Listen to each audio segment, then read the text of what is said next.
안녕하세요, 제니입니다. 오늘은 한국과 호주의 부동산 세금 비교 마지막 시간으로 한국과 호주에서 부동산을 물려줄 때 내는 세금에 대해서 알아보도록 하겠습니다. 지난 글들을 못 보신 분들은 한국과 호주 부동산 취득세 비교, 한국과 호주 부동산 보유세 비교, 한국과 호주 부동산 양도세 비교 포스팅을 참고해주세요. 한국에서는 보통 부동산을 자녀 혹은 배우자에게 물려줄 때 상황에 따라서 상속세 또는 증여세를 내도록 되어 있습니다. 상속세와 증여세의 세율은 위 세율표를 동일하게 적용받는데요. 위 세율표를 보시면 늘어나는 액수에 따라 세율도 늘어나는 누진세 구조를 가지고 있습니다.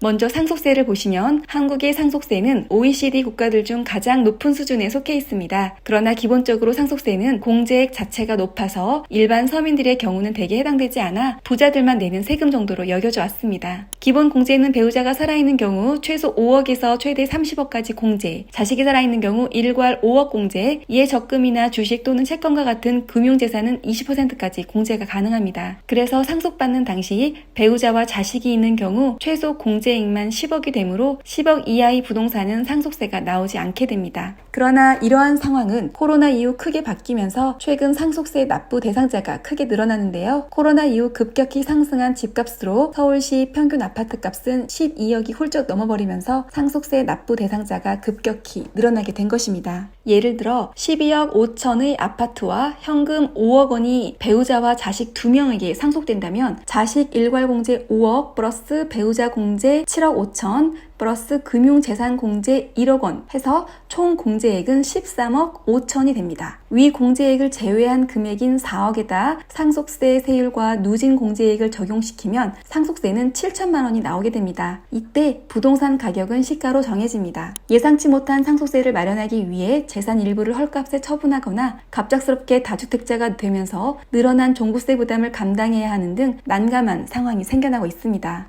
상속세는 상속 개시일 6개월 이내에 신고하고 현금으로 납부하는 것이 원칙이나 당장 세금을 낼 돈이 부족하다면 5년간 나눠서 갚는 연부연납 제도를 활용하실 수가 있습니다. 코로나 이후 급격히 오른 부동산 가격으로 인해 상속세는 더 이상 부자들만의 세금이 아니게 되었습니다. 근로소득만으로는 도저히 서울에서 집을 사기 힘들어졌는데요. 신혼집 마련에 있어서 여유가 있는 부모님께 금전적인 도움을 받는 경우를 흔히들 보실 수가 있습니다. 증여세는 보통 자녀들의 결혼을 지원해주기 위해 신혼집을 대신 장만해주거나 집값의 일부를 부담해줄 때 발생하곤 합니다. 주변에서도 이런 경우는 흔치 않게 봐와서 아무 생각 없이 받았다가 몇 년 후 느닷없이 집으로 자금 출처 소명 요청이 날라오는 경우가 발생하곤 합니다. 증여받은 자산 또한 정해진 한도 이상으로 받았을 경우 증여세를 납부하셔야 합니다. 증여세의 한도는 배우자의 경우는 6억, 성인인 자식의 경우는 5천만 원, 미성년자인 자식의 경우는 2천만 원까지입니다. 한도가 꽤 많다고 생각하실 수가 있겠으나 위 한도는 10년이란 기간 동안의 총액을 기준으로 하기 때문에 10년 동안 위 한도 금액을 초과했을 경우 초과 금액에 대한 증여세를 납부하셔야 합니다. 증여세 세율은 위 상속세 세율표와 동일합니다. 상속 증여세가 있는 나라가 있고 없는 나라가 있는데요. 상속 증여세에 대한 찬반 의견은 여전히 갈리고 있습니다. 상속세를 찬성하는 입장에서는 부의 재분배 및 빈부격차 완화를 주장하고 있고 반대하는 입장에서는 부당한 이중과세 및 도덕적 부당성을 주장하고 있는데요. 양쪽 모두 맞는 말이기에 더욱 어려운 문제인 것 같습니다.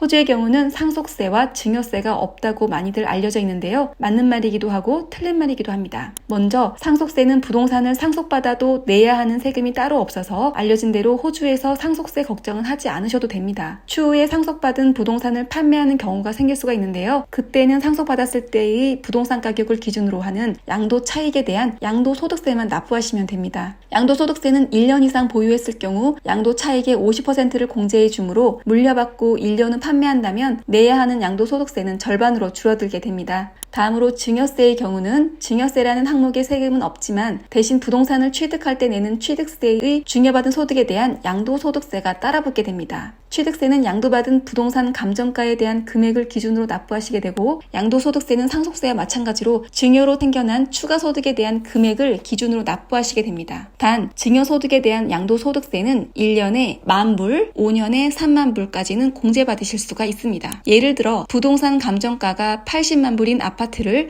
부모님으로부터 증여받을 경우 증여받으시는 분은 80만 불에 대한 취득세를 납부하셔야 하시고 80만 불에서 공제금액인 10,000불을 뺀 79만 9천 불에 대한 양도소득세를 납부하셔야 합니다. 한국과 호주의 부동산 세금 비교 마지막 시간으로 부동산을 물려줄 때 내는 세금까지 알아보았습니다. 부동산 관련 세금들은 종류도 다양하고 케이스마다 달리 해석돼서 상당히 복잡하게 느껴지실 수가 있는데요. 호주에서는 보통 부동산 투자로 세금이 발생하면 호주 현지 회계사의 도움을 받아 납부하곤 합니다. 기본적으로 회계사 비용이 많지는 않아 부담스럽지 않고 최대한 공제받을 수가 있는 항목들을 대신 찾아 처리해주니 시간적으로나 금전적으로나 유리한 경우가 많습니다. 그럼에도 위와 같은 전반적인 세금에 대한 내용들을 인지하고 있다면 보다 더 나은 투자 결과를 얻으실 수가 있습니다. 한국에서 호주 부동산 쉽게 투자하기 궁금하신 정보 문의는 언제나 환영입니다. 그럼 다음 글에서 뵙겠습니다. 감사합니다.